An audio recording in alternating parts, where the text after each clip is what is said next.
যৌন হেনস্থায় অভিযুক্ত তৃণমূল নেতার বিরুদ্ধে প্রতিবাদ বিজেপির। ঝাঁটা হাতে প্রতিবাদ দেখালো বিজেপি। কাঁথির তৃণমূলেরই গ্রাম পঞ্চায়েতের যিনি প্রধান তাকে শ্লীলতাহানি করা হয় বলে অভিযোগ, আর অভিযুক্ত কাঁথি পঞ্চায়েত সমিতির সভাপতি, আর তার বিরুদ্ধেই ঝাঁটা হাতে বিক্ষোভ বিজেপি।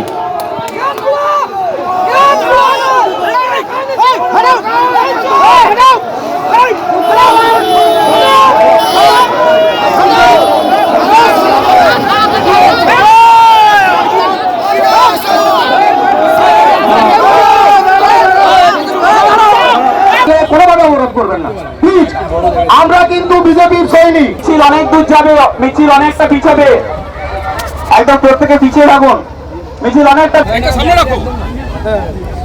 এর আগে আপনারা জানেন অভিযোগকারিনীর ভাইরাল অডিও ক্লিপ পোস্ট করে অভিযোগ করেন বিরোধী দলনেতা শুভেন্দু অধিকারী।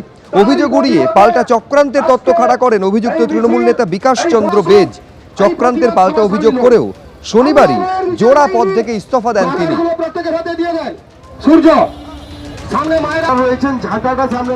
চাকরির দাবিতে শিলিগুড়ি পুরসভা ঘেরাও করলো বিজেপি, সেই ছবি আপনারা দেখতে পাচ্ছেন।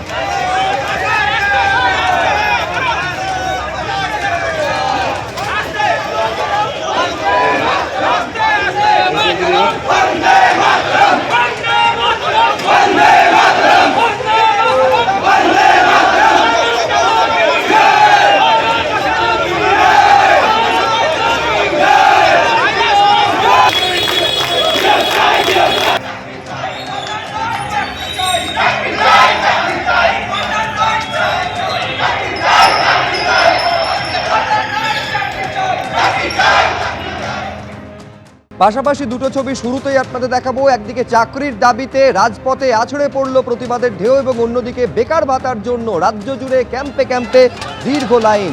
একদিকে ছবি দেখতে পাচ্ছেন যেখানে তাদের দাবি হচ্ছে তাদের প্রশিক্ষণ রয়েছে, যোগ্যতা রয়েছে, নেই চাকরি, সেই জন্য রাজপথে তারা নেমেছেন। আর অন্যদিকে বেকার ভাতার জন্য ফর্ম তুলতে দীর্ঘ লাইন লক্ষ্য করা যাচ্ছে রাজ্য জুড়ে।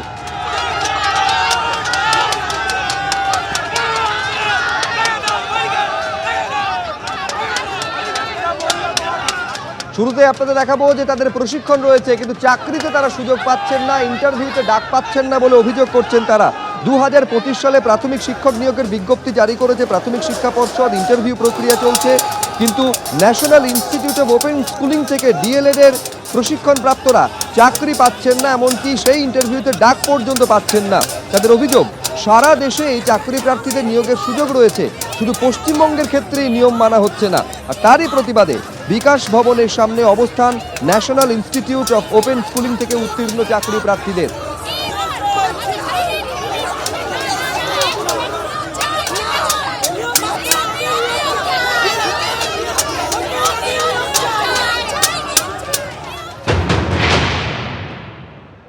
দফা 1 গৌতম কলের পদত্যাগ, তার কারণ আছে, কারণ সুপ্রিম নির্দেশ স্পষ্ট থাকা সত্ত্বেও আজ আমরা 1233 জন বঞ্চিত। আজ 2025 চলমান ইন্টারভিউতে আমাদের ছোট ছোট ভাই বোনদেরকে ঘাড় ধরে ধাক্কা দিয়ে বের করা হচ্ছে। আমরা ভাতা নয়, চাকরি চাই। সব রাজ্যে এনআইএস থেকে ডিএলএড করা স্টুডেন্টদেরকে চাকরি দেওয়া হয়ে গিয়েছে।